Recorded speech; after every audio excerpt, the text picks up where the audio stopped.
Naranasan nyo na bang magpunta sa isang lugar na hindi mo lang inibig dahil sa ganda nito, kundi pati dahil sa isang espesyal na taong nakilala mo roon? Ang Boracay kilala sa malasutlang buhangin, malakristal na dagat, at mga tanawing kinahuhumalingan ng mga turista mula sa iba't ibang panig ng mundo ay hindi lamang para sa mga naghahanap ng bakasyon. Ito rin ang lugar kung saan nagaganap ang mga hindi inaasahang kwento ng pagmamahalan. Sa gitna ng asul na kalangitan at luntiang dagat, tila ba may mahiwagang kapangyarihan ang isla na nagdadala ng dalawang puso na parehong naghahanap ng ginhawa at kasiyahan. Ganito nagsimula ang kwento ni Clara at Luis, dalawang estranghero na napadpad sa Boracay dala ng kanilang sariling kwento. Sa gitna ng putit malinis na buhangin at malamig na hampas ng alon, nagkrus ang kanilang landas at kasabay ng pagbukas ng bagong umaga sa isla ay ang pagsilang ng isang pag-ibig na hindi nila inaasahan. Ang pamagat ng kwento na ito ay pag-ibig na nabuo sa putit malinis na buhangin ng Boracay. Unang bahagi, ang simula sa isla, sa ilalim ng araw ng Boracay, habang ang malamig na alon ay humahampas sa dalampasigan. Nagtagpo sina Clara at Luis sa isang hindi inaasahang pagkakataon.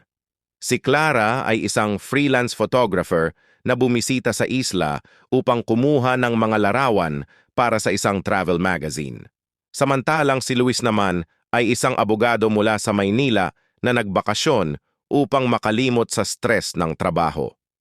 Isang umaga, naglalakad si Clara sa Station 1, bit-bit ang kanyang kamera at pinipilit na maghanap ng perpektong kuha ng araw na unti-unting sumisikat. Napansin niyang may isang lalaki na nakaupo malapit sa iconic na Willis Rock.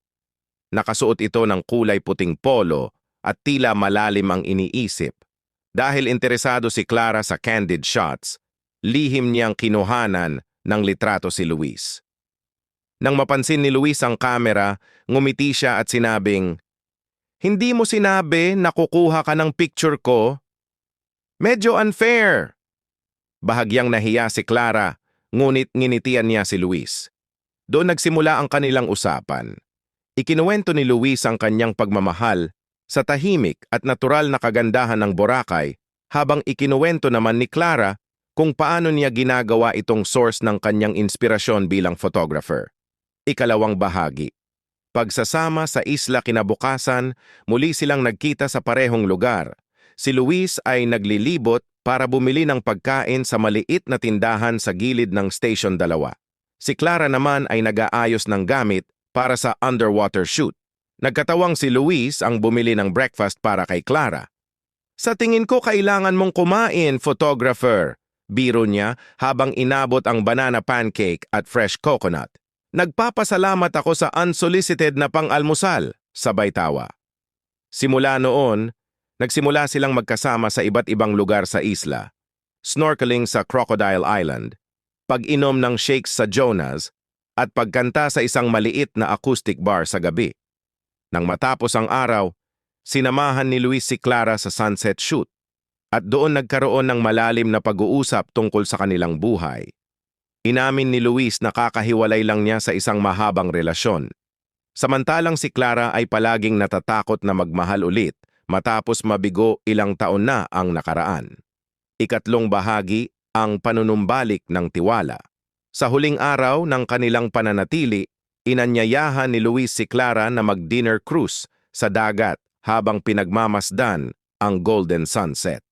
Habang iniinom nila ang wine, malumanay na sinabi ni Luis, "Mahirap magsimula ulit, pero hindi ka ba natutuwa na ang universe mismo ang gumawa ng paraan para magtagpo tayo rito?" Napansin ni Clara ang sincerity sa kanyang mga mata, ngunit natakot siyang bumuo muli ng koneksyon. Ngunit nang inabot ni Luis ang kanyang kamay, pakiramdam ni Clara ay may magic sa bawat sandali nila sa Boracay. Sa ilalim ng mga bituin, napagtanto ni Clara na handa na siyang subukan ulit. Huling bahagi. Ang pag-usbong ng pag-ibig. Pagbalik nila sa Maynila, nagtuloy-tuloy ang kanilang komunikasyon.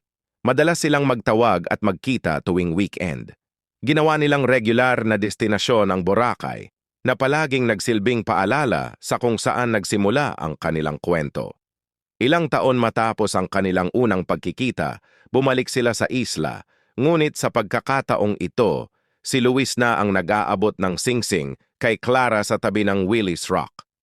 Sa harap ng kanilang mga pamilya at kaibigan, muling umusbong ang kwento ng pag-ibig na unang naramdaman sa malamig na buhangin ng Boracay.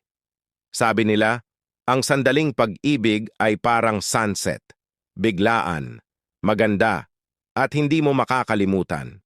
Ngunit para kina Clara at Luis, ito ay ang kanilang eternal sunrise, isang bagong simula sa gitna ng paraiso.